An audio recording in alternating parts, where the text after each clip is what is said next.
5 আগস্টের গণঅভ্যুত্থান আগস্টেই শেষ করে দেওয়া হয়েছে বলে মন্তব্য করেছেন দার্শনিক, কবি ও লেখক ফরহাদ মজহার। বলেন, পুরনো সংবিধানের অধীনে শপথ নেওয়ার মাধ্যমে গণঅভ্যুত্থান শেষ করে দেওয়া হয়েছে। বুধবার সকালে আগারগাঁওয়ে বাংলাদেশ পরমাণু শক্তি কমিশনের প্রধান কার্যালয়ে সচেতন বিজ্ঞানী সমাজ ও ভাব বৈঠকের আয়োজনে আলোচনা সভায় এই মন্তব্য করেন তিনি। এমন কোন রাষ্ট্র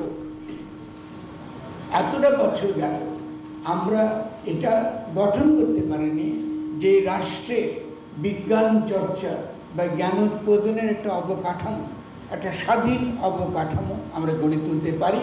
যে স্বাধীন অবকাঠামো ছাড়া গণতন্ত্র কথাটা অর্থহীন। কারণ আপনি কেন গণতন্ত্র চাইবেন? আপনি কেন?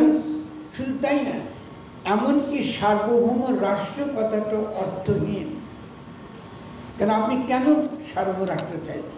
আপনি মার্কিন যুক্তরাষ্ট্রে গিয়ে, ভারতে গিয়ে, অন্য যে কোনো জায়গায় আপনি গবেষণা করতে পারেন, আছে না? এখান থেকে যেতে পারেন, অনেকে হয়তো আছে না। কিন্তু সভরেন্টি, একটা রাষ্ট্রের যখন তার যে সভরেন, তার যে ক্ষমতা, এটা সে যখন দাবি করে, তখন তার গোড়ায় যে দাবিটা থাকে, সে দাবিটা হচ্ছে নাগরিকদের যেমন অধিকারের প্রশ্ন।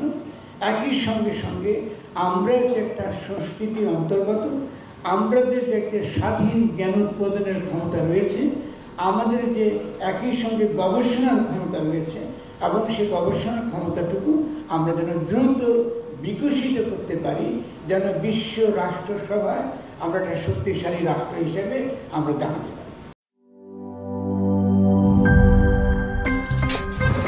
আমার একটা স্মার্ট সিদ্ধান্তে 25% গ্যাসের খরচ কমেছে। ভাবছেন কিভাবে? সাধারণ গ্যাস স্টোভ বদলে আমি এনেছি আরএফএল গ্যাস স্টোভ। এর সাইন্টিফিক নজল ও ব্রাস বার্নার ক্যাপ সমানভাবে তাপ ছড়িয়ে রান্না করে দ্রুত। তাই গ্যাসও বাঁচায় 25%, টাকাও বাঁচে 25%। আরএফএল গ্যাস স্টোভ নিরাপদ ও গ্যাস সাশ্রয়ী।